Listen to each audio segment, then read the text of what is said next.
thank you especially for inviting me here, since psychoanalytical theory is a bit of, for some time now, it's a little bit out of my focus. For me, this is also an opportunity to go back to some of my earlier work, which is more concerned with contemporary arts than with cinema that I'm dealing right now with. So I will talk a little bit about Jasmila Žbanić, and also I would like to use this topic of trauma to introduce one more contemporary Bosnian artist. It's Alma Suljević. But let me open this presentation with a brief anecdote that I owe to Dunja Blažević. She was working as the director of Sarajevo Center for Contemporary Arts, Soros Center for Contemporary Arts, and Sarajevo Center for Contemporary Arts during post-war period in the late. Yes, that's her. This is Dunja. And one part of her job was to host curators who were coming from abroad, interested in contemporary Bosnian art, and she told me that few times when she would present the work of the local artists to curators coming from Western Europe, they would react in the following way. They would say, "No way," after seeing, I don't know, some video or some performance. They would say, "No way, that is not, that is trauma. It's case of a traumatized person. It has nothing to do with art. We are not interested in that." The position that I will pursue in this presentation is, of course, diametrically opposed to this exclamation, "No trauma, please. We are artists." As we'll see from these two cases, because of course this does not bring us only to this eternal question of relationship between art, of being artist and being normal or abnormal person. You know that we have this long lineage of artists who had some sort of history of illness, so to say, who have some pathological background. But the most curious thing with this reproach, "This is trauma, that is not art," it's interesting specifically for me because it comes in the age when trauma is very popular thing. You know, it's all around you. You turn your TV on, from Oprah Winfrey to, I don't know, every reality show. You see people who are not only are in some traumatic situation, but they are compelled, they are ordered to tell or retell for several times about their traumatic experience. So it's not somehow, it is not enough to suffer, to undergo some trauma, but also you have to, to give like first-person account of this trauma. And it's like really all over the place. And in that sense, it was interesting to hear this reproach. The first artist that I will present here, it will not be Jasmila Žbanić. I will come back to her again. Will be Alma Suljević, who after the war, specifically after 1997. She started to develop, multi-platform art project that is inspired with problematic of landmines. Because obviously, Bosnia and Herzegovina nowadays is also carpeted with landmines as the most lethal remains of the wartime that even today in times of peace take the lives of the people, mainly children. And Alma Suljević tackled this issue, this problem through several works, and I will here talk a little bit more about. I think it was her original point for dealing with landmines, and it was the project called For Entity. She used, for this project, she used actual maps of the minefields. So, using them, she would create a new maps, charting a new territory, and she would proclaim this new territorial unit, sardonically calling it For Entity. Already the very naming of her work points to her, so to say, geopolitical intention. For Entity. The name of the work reflects Suljević's reaction to the fact that Bosnia and Herzegovina today is, on the one hand, de jure, a political administrative chimera without precedent in the world history. It's a state consisting of three entities, one being the Federation of Cantons, Federacija Bosna and Herzegovina, the second Republic consisting of municipalities but with exclusive ethnic mark, Republika Srpska, and third, often forgotten, is a city district, Brčko district, as a third entity. On the other side, Bosnia and Herzegovina is de facto torn into three ethnically homogeneous regions.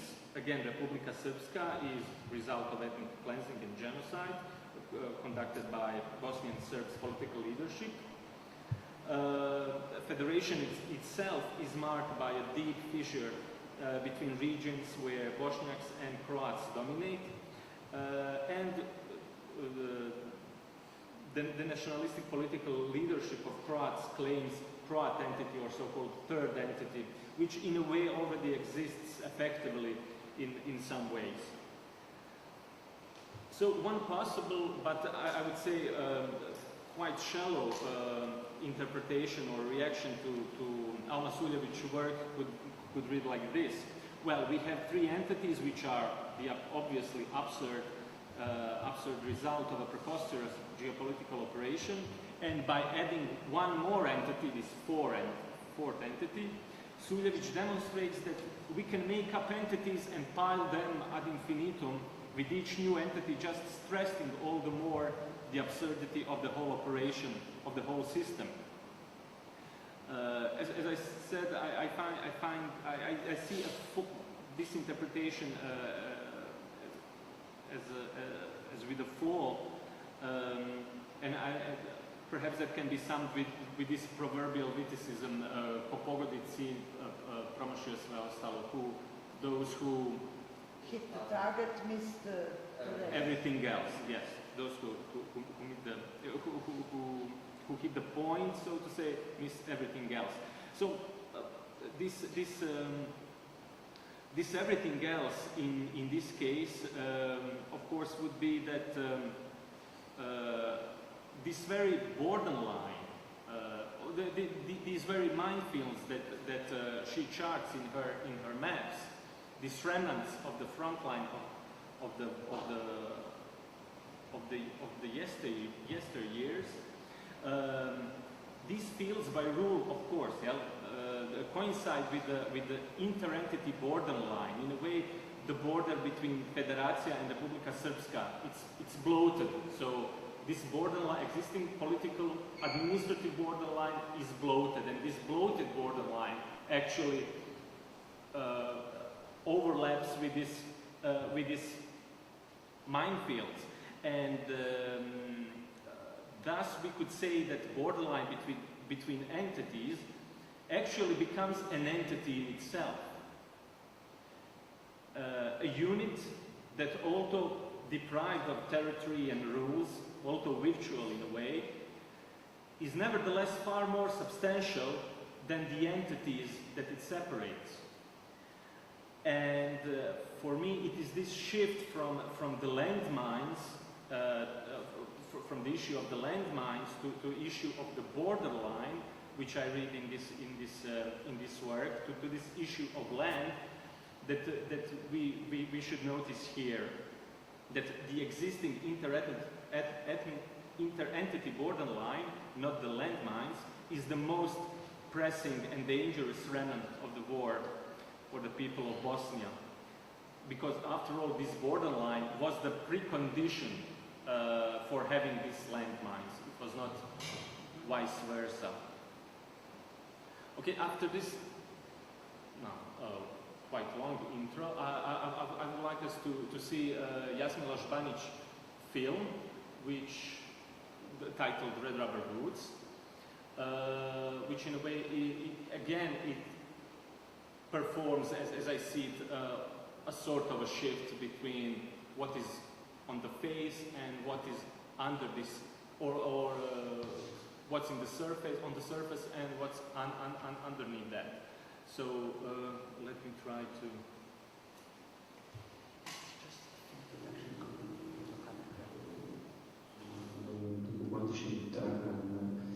Postao na neki način, blizak postao na neki način naš.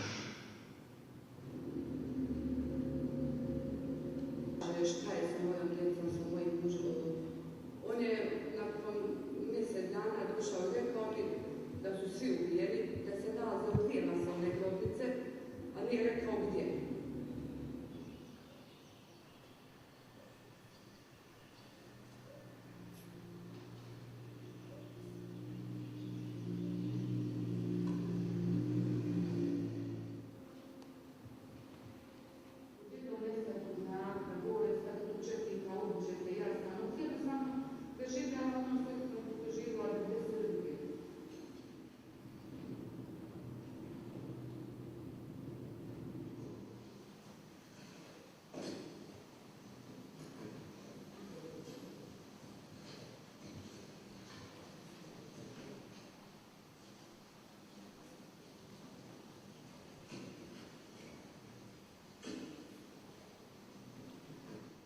Ja sam tim ljudima obećao da ćemo način promijenili i ja to obećanje mogu reći.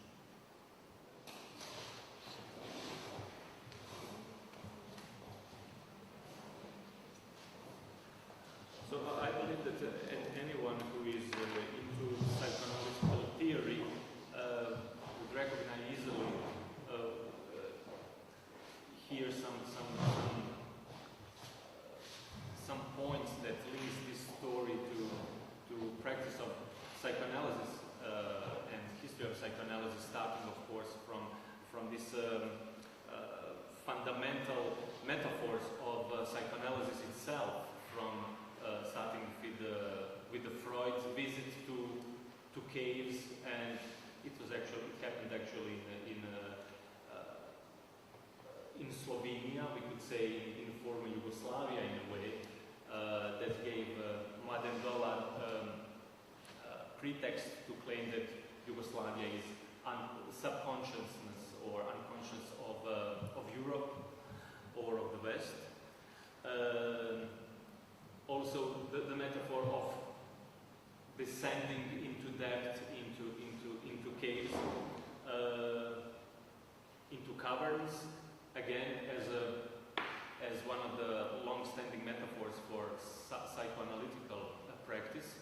Also, we could, if we apply this gender key, we know that basically, or the most famous psychoanalytical, these classic cases of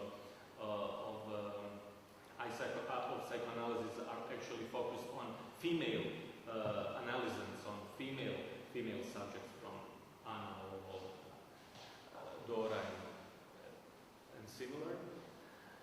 Again, we have here also a female subject who is on a search for knowledge, on a search for truth, someone who is after some knowledge about her children in this case. And the most remarkable thing about this film, as I see it, is that this woman, she makes this very clear distinction. In a way, she specifies what is so particular about her troubles and about what drives her to this quest. She says other people who lost their children or relatives, close persons, they are dreaming about them. You know, these lost persons, they come to their dreams. While I cannot see these children in my dream. What I see in my dreams is how I'm looking for them, how I'm on a quest for them. Different people tell a different story, and in that way, in that very moment, this film becomes, as it were, very, very self-reflexive. And at that point, we could also, it's like a hint, what if everything we see in this film could also be, we could also read it as her dream. So there are several layers in this film that can be analyzed. And in relation with this last point, again, I would like to emphasize this focus on red rubber boots, as basically that woman, she is not looking for her children, as it were. She is looking for red rubber boots and green jackets as the main signifiers. It's quite interesting because the films which focus on forensics usually focus on bodily remnants, on these bones, and in these films we see very little of these bodily remnants. And only at the very beginning, in a way, just to make coordinates what we are dealing with. It's forensics, you know. We have few bones, but after that, we actually do not see these bodily remnants. And she is not after this bodily remnant. She is after something else, some other sort of signifier that would confirm that her children are there at a specific point. So one could say that, and in that way, this is what makes this film, let's say, subversive. If we compare it with what would be called the dominant or hegemonic narrative about persons who are killed and lost in the war. And this hegemonic narrative basically wants to bring these people, to excavate them, as it were, as members of a specific ethnic community. So everybody is after Serbs, Bosniaks, Croats, while the story of this woman shows that in a way we should go beyond this clear ethnic demarcation, because red rubber boots and green jacket are actually, you know, in a way it could belong to anyone. It's universal signifier. And we could even say that if we go further in that direction,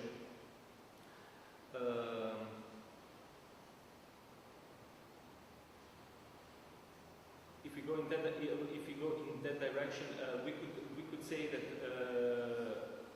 at the end of this chain of signifiers, this ultimate signifier would be nothingness as such. And unfortunately, we don't have it here. It's earlier video work by Jasmila Žbanić. It's about a little girl who suffered, yes, after, who survived war trauma, and she is recovering, as it were, very slowly. And at one point, Jasmila asks her,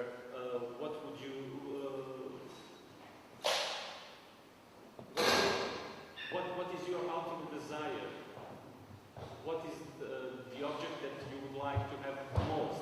And nothing, nothing. And I would suggest in a way that that sort of response can be interpreted as in this classical Nietzschean way of really aiming for nothing. It is not simply a confirmation that not specific object, any specific object, could fill this gap, this tremendous slack caused by trauma, but that in a way the subject comes in the position where nothingness as such becomes an object that could correspond to it. So again in this film we can see why landmines and corpses are how they are intertwined in the post-war situation. We see that landmines are also there to cover actually the mass graves. So just like Alma Suljevic shifted her focus, or we can read her work in such way that we can shift focus from landmines as a manifest motive to the issues of borderline or even land as the most traumatic actually object and the most problematic issue in Bosnia and Herzegovina today. Here we also can go beyond this superficial, so we could say perhaps we could expect some sort of spectacular forensic research that starts and then we have a climax and there is clear location and they go there and again there is some suspense and they bring, you can simply imagine, I don't know, episode of Bones, that TV series tells how actually forensics and bodies and bodily remnants became completely sanitized. They lost every sort of traumatic content or any sort of trauma, of danger behind all those gruesome murders. And we could say that this is in a way antithesis to this sort of dealing with forensics as something that definitely brings closure. While in the TV series like Bones or similar films or TV series, we have some sort of closure. This story, this video, it doesn't really have closure. It is obvious that it ends on such a note that it says she will continue to pursue this quest. She will continue to look for her literal red rubber boots. There is that all the Freudian joke about two Jews when one asks another, "Where do you go? Where do you travel?" and the other says, "I'm traveling to Krakow." And the first says, "Why do you lie to me? You are really traveling to Krakow. Why do you tell me that you are traveling to Krakow if you are really traveling to Krakow?" We could say to Jasmin Ložbanić, "Well, why are you fooling us? Why do you say that title of your why is title of your video Red Rubber Boots if your video is really about red rubber boots? In a way, it's really about this impossibility to find utjehu, Comfort. Utjeha. consolation. It's really impossible, in a way, to find consolation in a bodily remnant. Even if you find it, trauma will remain. And that's my second point. That in this both of these works, For Entity, with its shift from landmines to to land or to border, and in this case, we also have the shift from one register to another, from bodily remnants to this plastic artificial remnants, so to say, and from the narrative of closure to the narrative of this endless quest, of this endless pursuit. I think that we should read it as a shift from a specific trauma, or we could say trauma with little t, and it's precisely that sort of trauma which is omnipresent today in media. And when you go to the TV show and they are asking you about your, I don't know, the most traumatic experience that you suffered, etc., etc., we are still in this register of trauma with little t. If we go back to this Lacanian lingo and to this Lacanian triad of the symbolic, the real, and the imaginary, we could say that this trauma with the little t belongs to symbolic. It's sort of trauma that you are expected to narrate, that you are expected to offer as some sort of a narrative, which will have a closure. And while this trauma with capital T is actually it belongs to this register of real. Now we know that in Lacanian theory, this concept of real is perhaps the most complex, in the sense that the problem is with the real is that at the same time it appears to be impossible to achieve, impossible to attain. You can never really grasp this real, and at the same time you can never escape from it. It is always there. It is always somehow you are always in its shadow. So my final point, going back to this starting exclamation, to this horrified reaction that we don't want to have as art curators. We don't have to deal with specific artworks because they are obviously like pure trauma. There's nothing with art. Going back to that, I would say that one way in which art can deal with the social trauma is to in a way to if all major media venues are dealing with this trauma with small t, and in that way are complicit with this dominant political narratives of trauma, which again here in our case are by rule always connected with this. Well, the point is that every trauma is ethno-national trauma. It has to have some. It becomes like differenza specifica of our specific national suffer. Then, in my view, one of the ways how art could intervene in dealing with this social trauma is precisely to try to disconnect trauma from these hegemonic narratives of national trauma and the narratives of closure. This notion that somehow one day we will definitely settle down and that we'll, like, I don't know, start talking with the ghosts.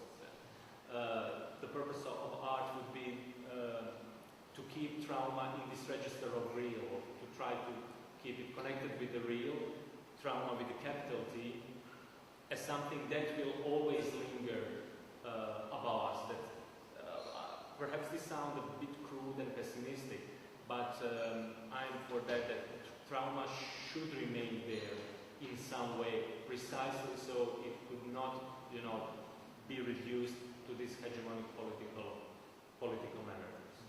So that's my point for the final point for this presentation, which is meant, of course, to especially after this film. I believe that many of you have comments and would like to to discuss about.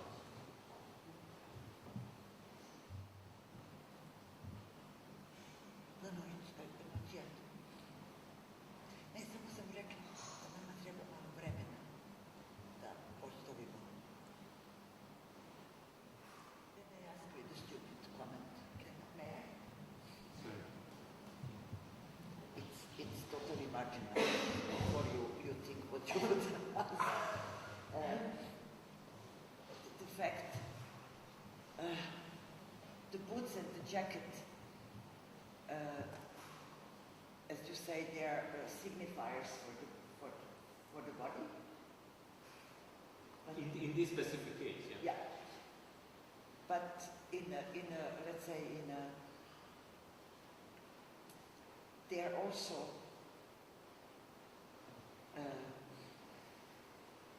also sort of bodily remnants in a way that they are indexical. You know, they have this, both boots and the jacket, they are still keep probably some traces of the body, like, I don't know, smell or so that rust, whatever, what body produces, so in a certain way, they used to be part of children's bodies, I think. Because the clothes are our other skin, you know, so in this case. I don't have, they certainly with this, when they find these parts of clothes, they could because extract DNA some from, DNA, yes. Yeah. But I'm not really sure that this woman really has on her mind exclusively this. She knows it's her last memory of her children. She knows that it was her who put these clothes on. Yeah. So in that way, I think, of course, it has its value. It definitely has its forensic value. It's not. It's absolutely true. I don't doubt that. But for her, I think it's this emotional aspect, which is more that if she sees precisely the clothes that she gave to her children, that somehow it will console her in a way. No, you should come up with more intelligence.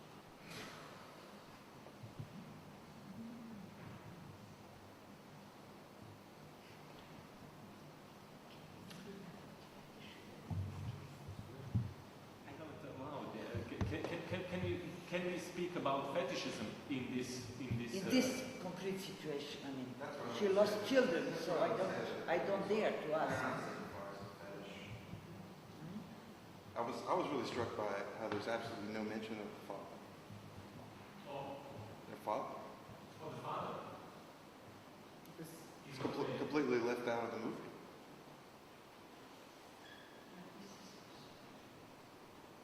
So we don't know maybe he's alive. You don't know? He's not mentioned. I was really disturbed by that, actually. It's like this fetish fascination with mother, child. Yeah. But I mean, that's what struck out to me is, you know, what's actually omitted from the film. Well, because if there's no father, there's no child.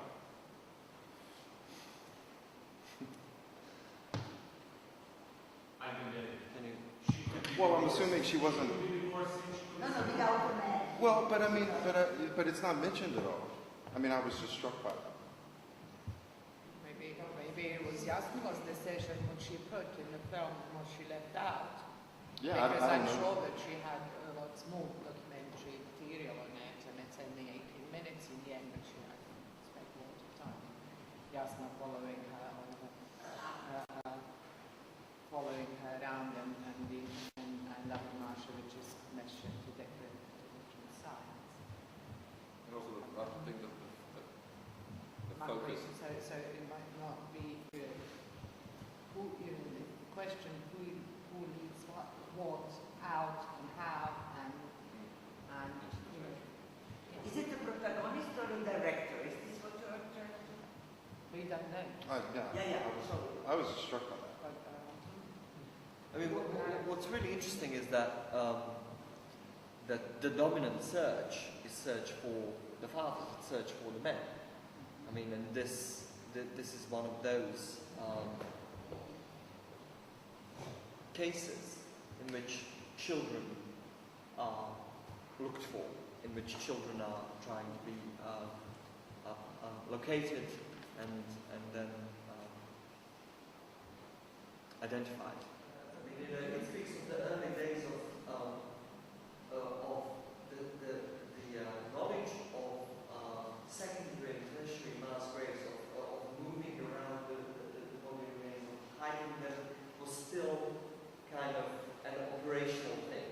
You know, and I think, I mean, that's what this speaks to me. The second thing is why I chose this piece, why I asked you to speak about this piece, and it's precisely how inconclusive it is, how you just get kind of a little slice into the search, and I really had strong reflections of the reenactment of the torture, and how, you know, it's just a little segment of it. You know, you don't get this, you know, you don't get the whole thing. You just really get the little snippet, and you know, and the inconclusiveness of it. So, I mean, which actually ties me to the point of the question that I forgot to pose. But I remember your comment when you first told me about the reenactment, and that's that the people who were former concentration camp inmates said, "Shall we do it again?" Right, next year. Yeah, I forgot to mention that.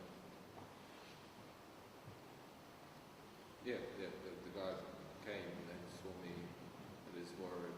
He approached me and he said, "You know, what else have we got something new planned?" You know, he wanted to do it again. And he was actually a former inmate. That was part of the volunteers. In terms of, there are two prisons that Jasna is focusing on in the movie. So it's Jasna and it's Amarnash. So, and Amarnash, which stands for the institution, he has become the emblem of the institution that will, to use the reenactment, that will reenact the bones. That will, in a way, Return them. yeah, what did you say? If there is no father, there is no child. So it is very interesting to think about how basically the manipulation happens, because it's a sort of a double bind. The closure, or this consolation that you talked about, is in a way dependent upon a certain thing that is actually preventing. So we are searching for the bones, but the very, searching is actually preventing the search in terms of closure, in terms of consolation. And what is interesting is precisely that in terms of this imagery, mother and son is the emblematic, also the image. Mike is that. So there is also this, the image of the victim is, my mother who has lost a son, and then on the other side you have Amarnash, who is a sort of a father figure, because there have been opportunities where you could see him kind of, and surrounded with women, Amor, will you do that? What is the last? Will you do that, please, for me? Would you do that for me? So there is this sort of, there is a third in the sense of, the missing child, the mother, who is searching in order to be able to finally kind of bring closure, and then we have this third person. In certain cases, of course, and that's the monstrosity of it is that basically, there is in some cases there is no father because the father was also killed. For me, it was interesting that in this movie, because the close-ups in the movie are Amr's face and Jasna's face, so they are kind those are the close-ups. So in terms of, you know, what could be in the movie, because actually if we are looking at how the hegemonic dealing with the bones and with the names and ethnic identity, they're functioning as figures in the sense of as if they are alive. That is the manipulation.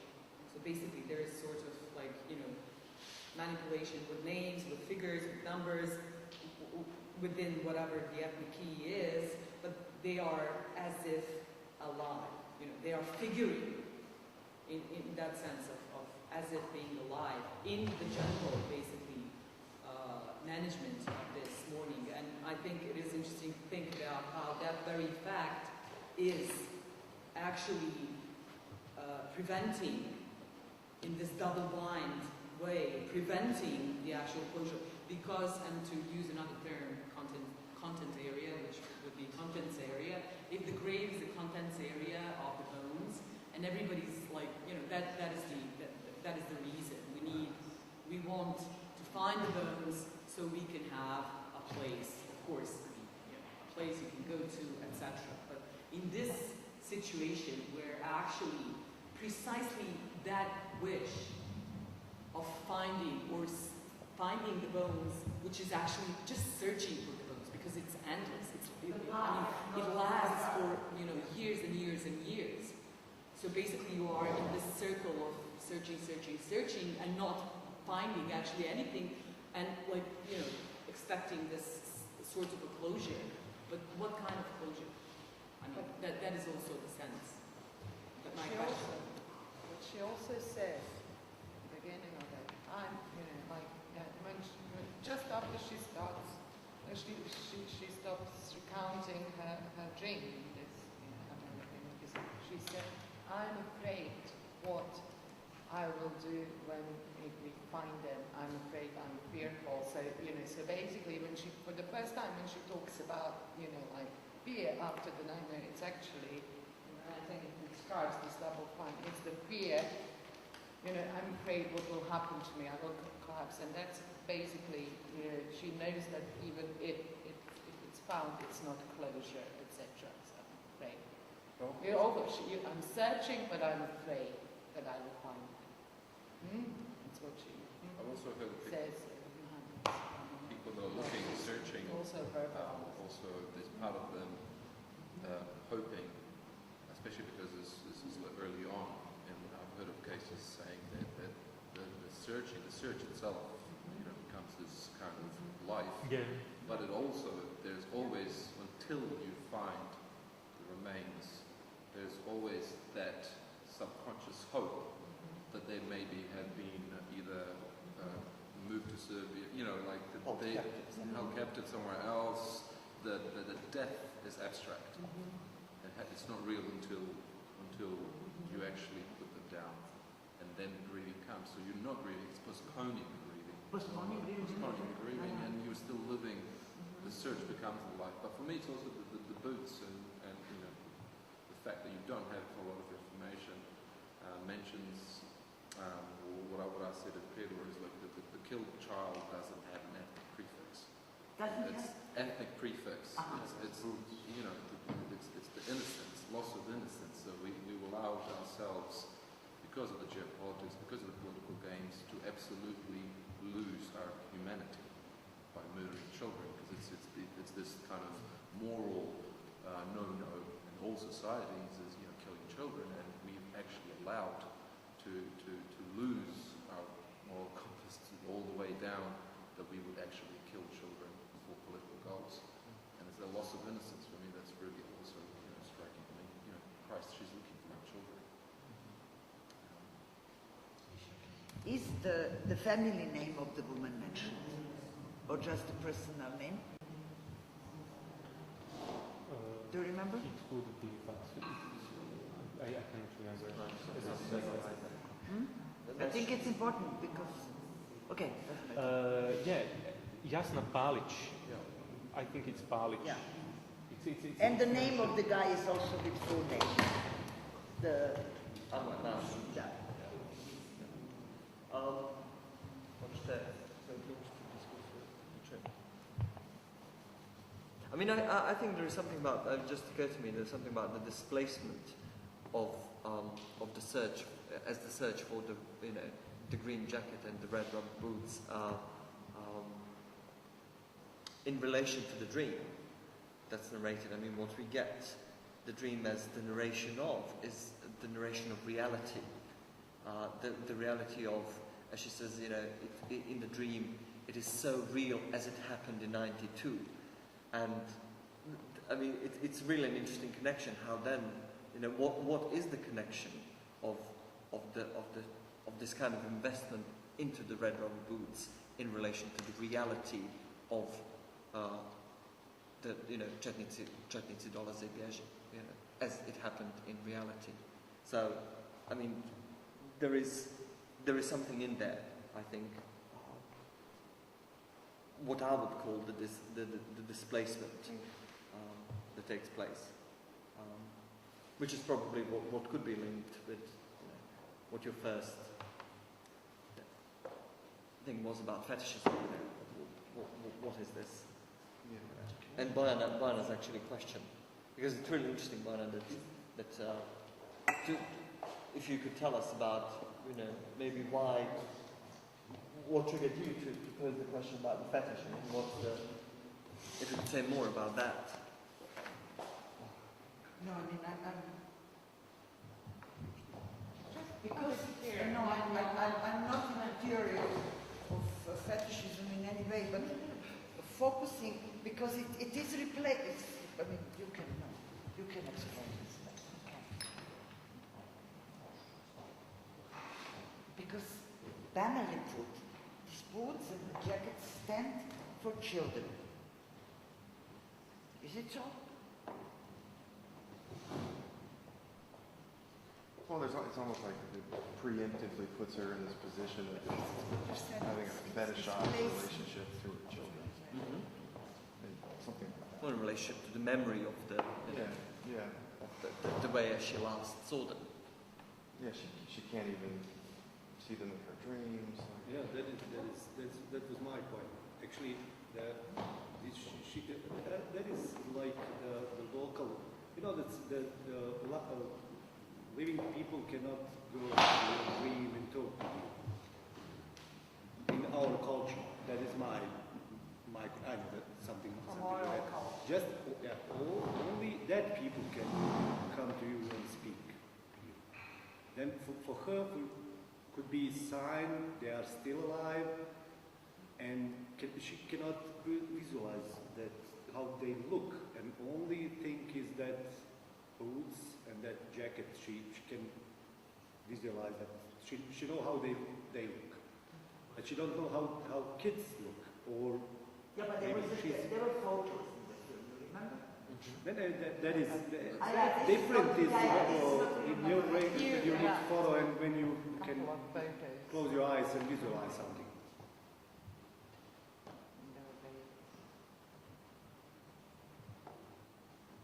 I also think we're like mentioning clothing articles, you know, boots, which are personified, is also avoiding death by saying, you know, a body, a skull. It's almost that, you know, like not being able to muster to say my dead child, you know, the remains, the final remains of death, finality of it. Yeah, it's easy by saying clothing pieces is personified, saying they might be his, but it's might. It's, you know, it's also their subconscious kind of find those boots, you know, because I mean I'm sure she's, you know, educated enough to know about DNA, to know about all that, but she's, you know, red boots and that because he wore red boots, and it's also that avoiding the finality of what might be once they find them, because you're looking for red boots. And that on the foil of the film starts, you know, here is tibia, here is, you know, atlas, here is the, you know. Yes, that's why I said that we see these bodily remnants precisely to tell us, well, it's forensics, it's, you know, tibia, atlas, skull, vertebrae, things like that.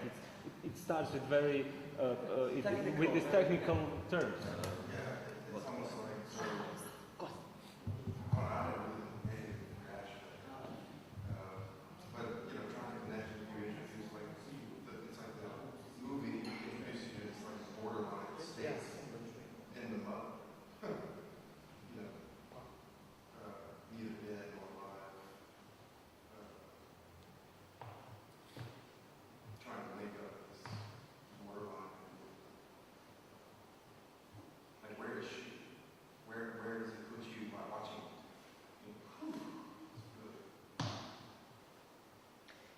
you said the border mine, did you imply this? Because this woman, as I went to this when I was writing about Maja Bajević's her women at work, you know, these refugees from Srebrenica with names and family names and everything. You know, at that moment, and this was 98, 99, 2000, there were, what I read according to Van Ganep, liminal position. They were not yet widows because there is no body. They were still not daughters in mourning because there are no bodies. So in waiting to the process of closure to come, that the body is found and identified, this is this liminal space. This is probably what you think, okay, in anthropology is le rite de passage, etc. But in any case, they are in okay, we are always changing our identities, but they are in this liminal time before they are officially called widows. Widows. In case of women from Srebrenica, I don't know about her, but this is this moment, probably, I don't know, when the body is found, it is buried, it is mourned, grieved, and so on. So this process, now that moment she's childless mother. And it also what is for me interesting that the red's boots, the boots were worn by the daughter and the jacket by the son. And Jaspila have chosen to put boots in the title, for instance. Does it mean anything? No. Actually, it sounds No, it sounds better than the green jacket. Green feather jacket. Green feather jacket.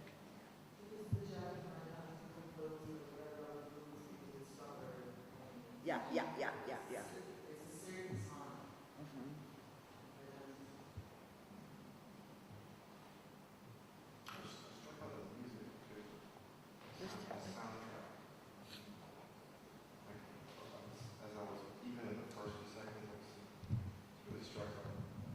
There was a soundtrack?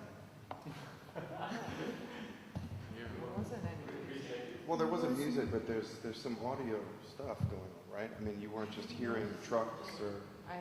Yeah, there is always sound design. Yeah, there's sound. There's some sound it was like right at first, you know, it sounded like sounds you hear in horror movies. You know, that kind of horror soundtrack. I'm so by the content. You know.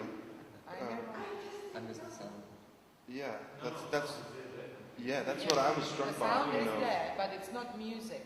No. It's the audio of that's what I meant. There wasn't any music. It was the sound effects. The sound of the car, you know, everything around from the environment, etc. It's so interesting that my reaction immediately to the soundtrack was no. It wasn't kind of the aestheticized music behind the, you know. I mean, there was sound, but there wasn't the soundtrack. There was kind of either composition on it or. I mean, right when they showed the information, the writing at the beginning, right, there was some sound effects, right? Was I hallucinating? Sound effects, but not like music. Well, yeah, sure, yeah. Could be, because there's timing, there could be a really Right.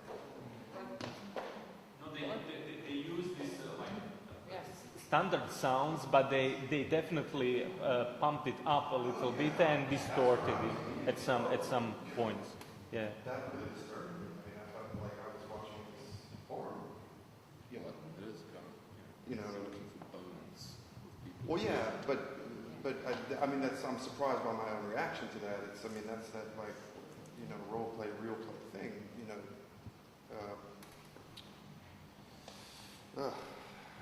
It's also interesting what you mentioned at the beginning. That I was late, so I didn't catch the very beginning. But this in terms of no trauma, and then trauma is everywhere around. Because I mean that is usually, you know, this antagonistic context is usually where Jasmil's work is put in Bosnia. And lately with the tendency to label it as trauma porn. Yeah, that's what it felt like. Yeah. Well, you could say that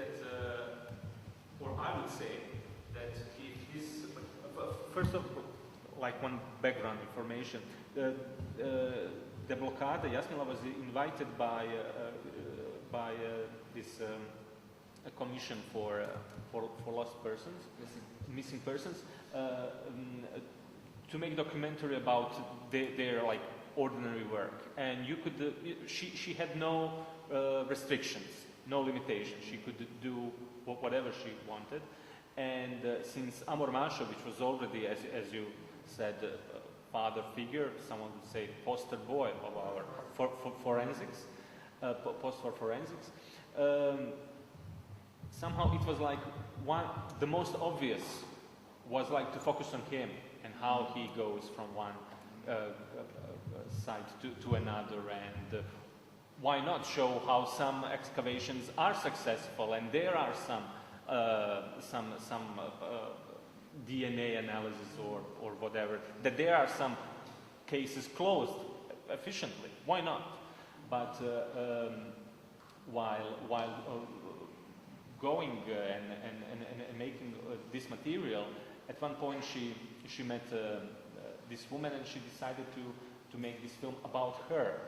So yes, Amor was there, partly because you cannot really escape him in this, especially perhaps now it would be possible to make. I don't know, but back then it was his it was his thing, and that's why I pointed out in this comparison with this psychoanalytical situation. Yes, he's definitely in position of like analyst in a way. He is someone who has some privileged knowledge about the process of excavation or where bodies could be located, etc., etc. But nevertheless, it is her who comes. She always comes with new information. She found some new information. Someone told me that. Yeah. Someone told me that maybe there. So could you ever go? There's so, a cave. In this, although in that sense, again, in parallel with the psychoanalysis, you could say that. It's always, it's very delicate, at one point you could say that she's actually manipulating Amor Mašović, that she's using his position of power, and perhaps, I don't know, now already friendship, because it is obvious that there is some strong bond between them, obviously, and naturally, and, you could say that now she can pull him every time when she hears Amor, And the movie ends that way, where she asks, please, can we go yeah. again? Yeah. So, it's a little bit, in a film that would be focused on Amor Mašović, he would probably,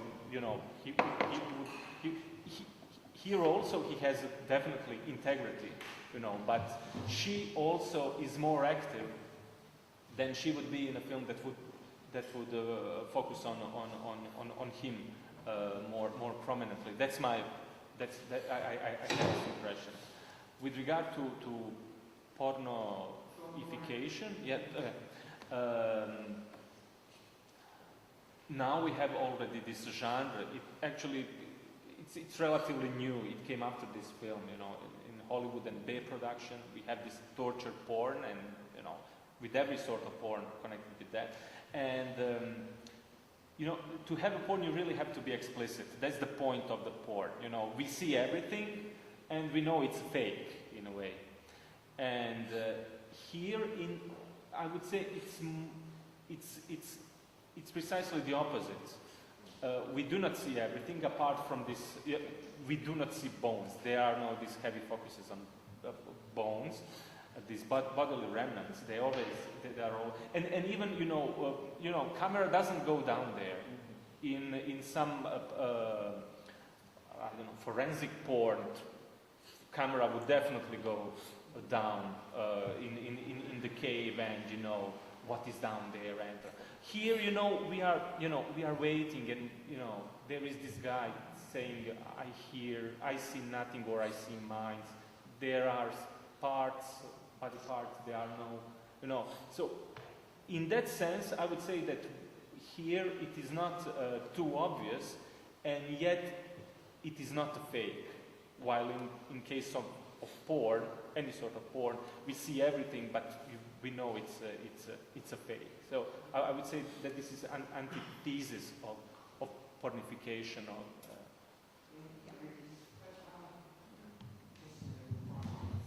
Two things. Case closed and case closed efficiently. That's the result of what you said. I mean, forensic porn. That is. It is. I mean, it is interesting because what precisely is in a way subverted in the movie with these bones is, you know, what do these bones mean? They mean something only within this forensic thing. So in terms of and the goal of the forensics is to have a case closed, to find the bones, as if to. Absolutely. As if that would be some sort of, you know, restoration of a complete meaning or complete person, and like, this case is closed. Yeah, now we can move on. Or now you know, grieving mother, you can move on. To me, it was. It was interesting. Yeah, I had the same reaction like 10 years ago when I first watched the film, exactly that scene when we hear the voice from the cave of the man, and I forgot about this particular reaction and the thoughts that I had, and it's exactly the same, you know, this time, and then I remember, wow, you know, it's, you know, that's what I thought. So my projection, my wish, my fantasy, or whatever is no. You know, there is something underneath. There is something underneath the minds. Only, you know, there is, you know, they wouldn't throw, you know, just logically thinking, they wouldn't throw, you know, so much unexploded devices into the hole. There is a layer of ground perhaps underneath, and then the bones, and, you know, we just had, you know, the tools, or, you know, or more. You know, courage, whatever, you know, not courage, but, you know, definitely, you know, the skills, then, you know, maybe it is down there, and I'm, you know, still, you know, I have this hunch, I'm, you know, totally convinced there is, you know, something, but it's interesting, you hear just the man's voice from the cave, and it's interesting the sound of his voice, and how he says it's very, detached, mechanistic, but, you know, there is something uncomfortable in him as well. No, nothing like, here, I'm not going to stay here. down here any longer. Yeah. He wants to get. He wants out. Yeah, he wants out. Yeah, that's an interesting point. Yes. But you didn't think about it. But I just wanted, in terms of some comments about, you know, like shocked and trauma porn and all that. I mean, for me, it's different interpretations, but for me, like the mother, it's like, for me, it's watching it, it's getting into her personal life, and the stories about, you know, like her, because I mean, a lot of I think victims and survivors, and mostly mothers, don't actively actually. They wait for the news. They wait for ICMP to come to them, whereas she's actually active. I mean. That's what I mean by facing death, the finality of it. She's actually, that's her life. She's going out there and looking. So to me, the story is about, you know, a mother who has lost her children, but not being able to move on until she finds them, and just that the search is about her. And so I didn't find it disturbing as such, because there's so many people in her position. But, you know, she's active. She's actively looking for everything she has lost. So yeah, it's kind of almost like she's looking. She hasn't given up on whatever that means. You know, sitting at home like most Bosnian, you know, sitting at home broken, you know, as a person. She's out there. You know, she's looking. Yeah, and it would have been totally different, right, if she was just waiting for DNA evidence. I'm amazed all the time. We are complete examples of the victim of representations. This film is documentary film. It's not reality show. There is a name of the film director who probably gave instructions to the cameraman who has chosen in which moment of this documentary film she will choose close-up, woman and that, sound, you know, it's an artistic piece, I don't know. It's a film, documentary film directed in which we believe we are facing reality, but we are caught, we are guided by the director, by the artist, you know? And this is what is point for me. She has chosen the woman because she found interested, you know, it's not that now this artistic subjectivity, but she found this example and she followed the woman and arranged the situation for us, which we realized that it would be like only one meaning, that she offered us something of the plate and we are now discussing it, but this is, there is an editing process, first of all.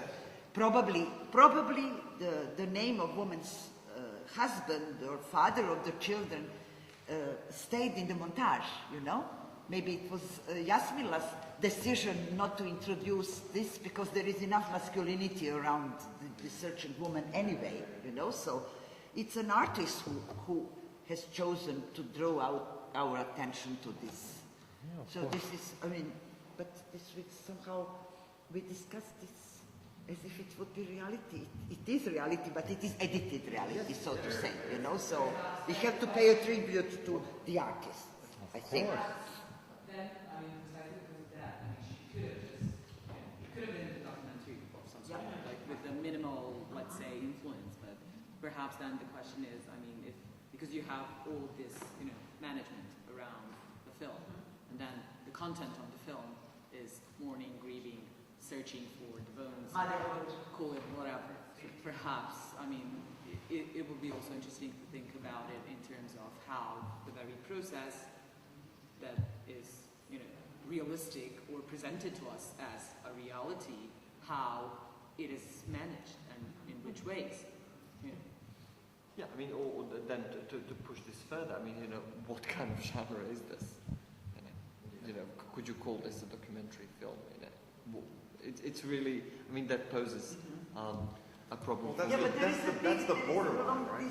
I mean, like it's you're entering into this borderline zone, and she's in with her life. Yeah. You know, she's not. Her children are neither dead nor alive. Like, Yeah, but I wouldn't mystify this with regard to genre. The documentary as such is always already. There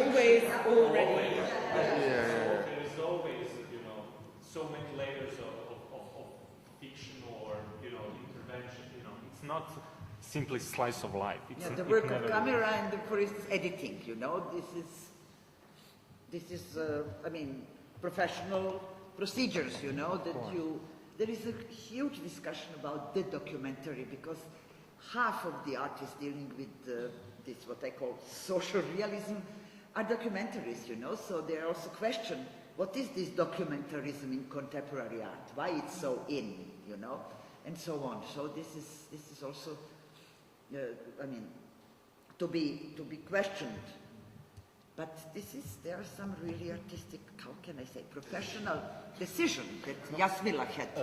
This morning, before I was on the bus.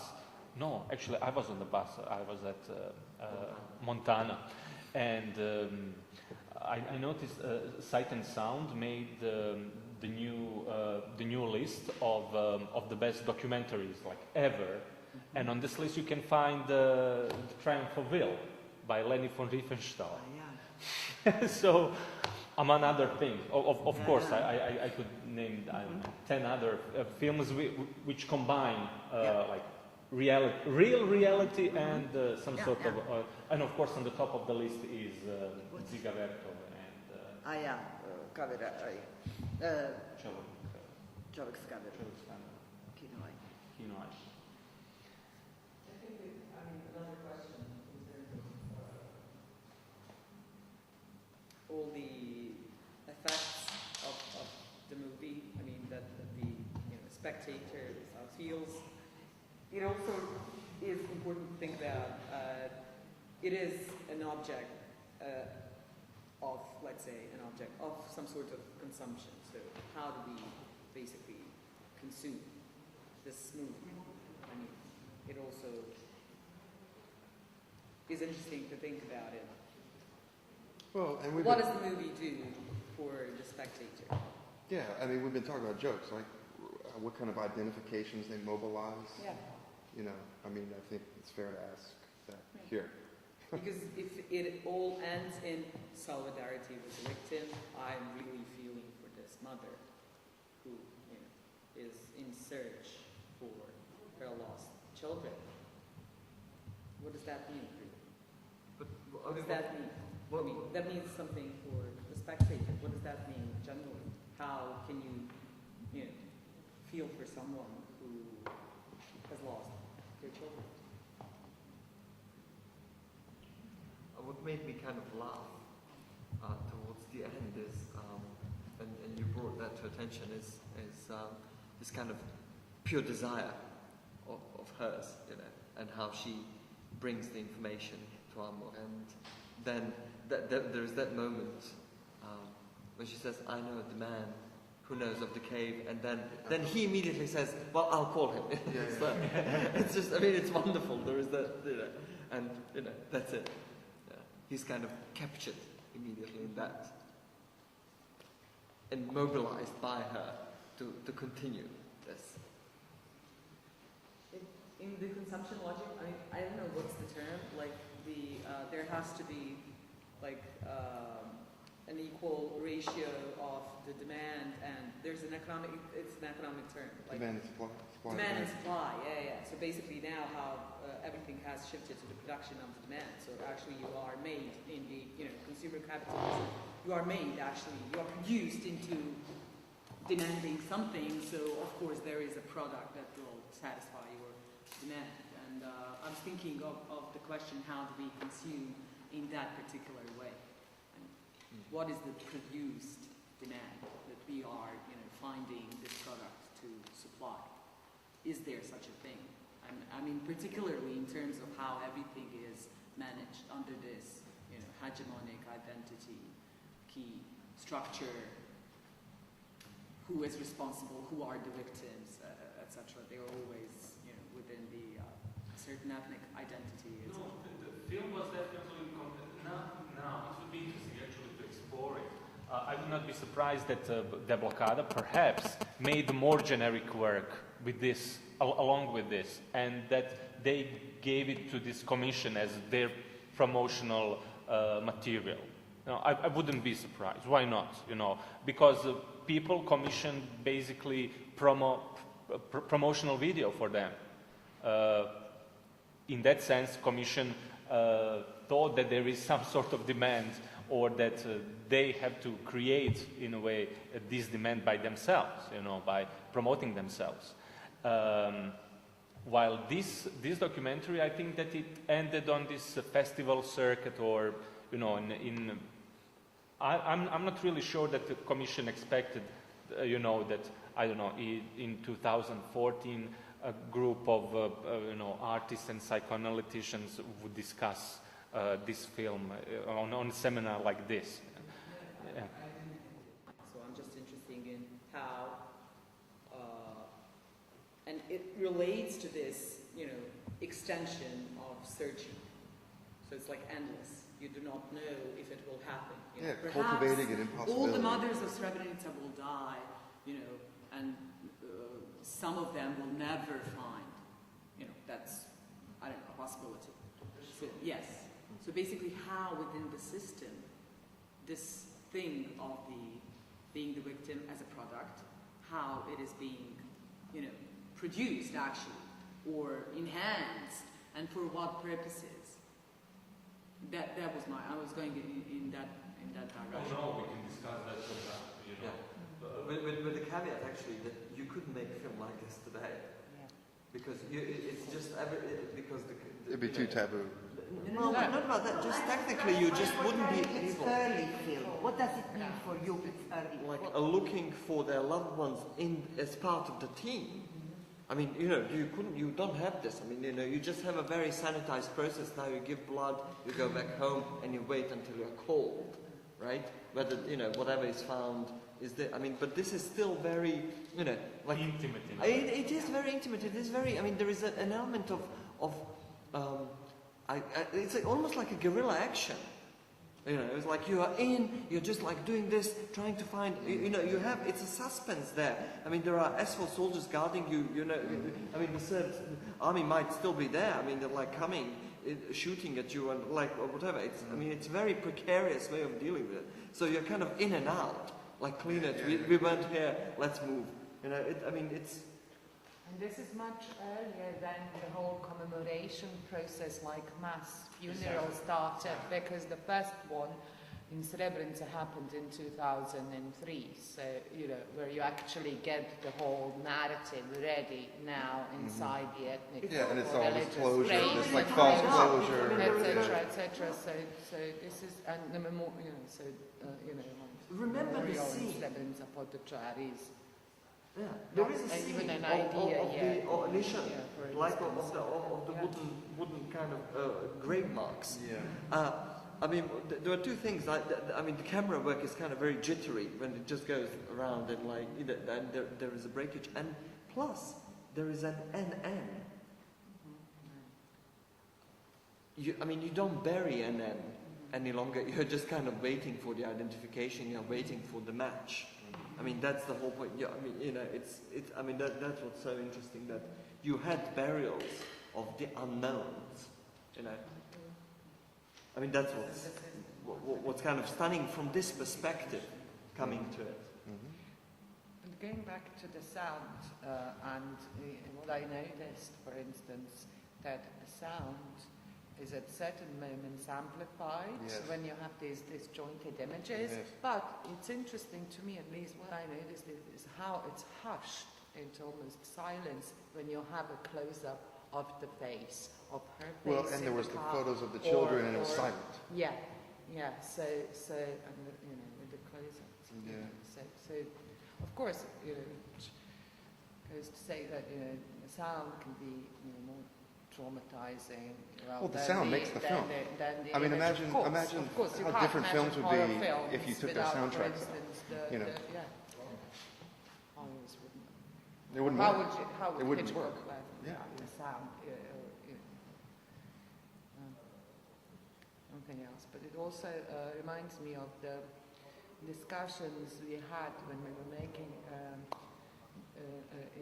the documentary Black Day about the 25th of May, and whilst it was still like in raw stages, not yet fully edited, etc., we had public discussions about the material and about what was done up to that point, and some of the dilemmas, etc. And one of the key dilemmas was whether to include the images from from the Capia massacre, etc. And then it was a matter of group debate, and I think it was pretty much decided after that, because of these debates, etc. That to take them out and not to use them, even few frames. You didn't show. You showed few seconds, but even to take those images out, but you left the sound there, and actually that sound with the black screen, is the sound that you keep. Is more traumatizing than if you actually are fascinated suddenly by the image, etc. But then we thought one of the reasons was like maybe the sight of these pieces of I don't know, of either bodies or you know, I remember that particular image of one shoe, etc., would be, you know, traumatizing, you know, to you know, the members of the you know, or either of the family of the survivors, etc. If they, huh? It was the shoe of a guy that lost a leg. Yes. So we discussed about Yes. So you know, so the reason was like, let's not perpetuate the injury, you know, to someone, you know, by showing these images, but actually you create, you know, in the end you created something, you know, something more, but you can't, but that sound that you hear, you can't tie it to a specific person or, you know, a specific individual. But it's you know. When the car is in the tunnel, and then leaving the tunnel, you see like now probably the truth will be found, but it's not found in the end. She's terribly intelligent. No, editing is so much, for example, just like you mentioned, you know, there is this image, this shot of going down, and then you have the car going out of the tunnel. And also, for example, you have when they are talking about bodily remnants, in the next shot they go from one bag to another with like small bones, ashes and things like that, and then you have cut, and the next shot is showing you destroyed houses, which again are like skeletons, bodily remnants, skulls, you know. So there are definitely so much layers in from sound to editing, you know, in this film. Which is pretty remarkable for a pretty short film. Yeah, it's I mean, short. it's such a delightfully short vignette. It's like 16 minutes. Yeah. 18, yeah. So just like puny. Yeah, but I mean, really, really short. And after, it's even shorter. Yeah, after is, I personally think it's my favorite of her short films. I think it's even shorter than this one, not longer than 14, 15 minutes. You know, also the play with this, well, I can't count it, but you know, the sound, you know, there is also an important part from the images and everything that she uses, but you know, to get back to and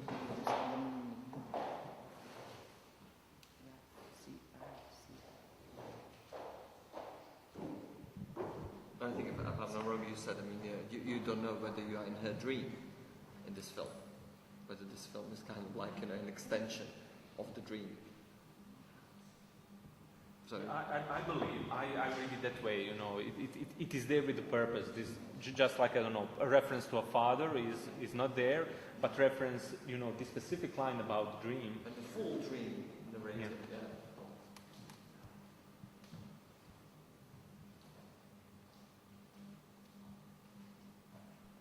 Okay. So, I'm closing the session and then closing the seminar. Fearless speech. It's part of the Tuzla Psychoanalytic Seminar. Over. Thank you very much.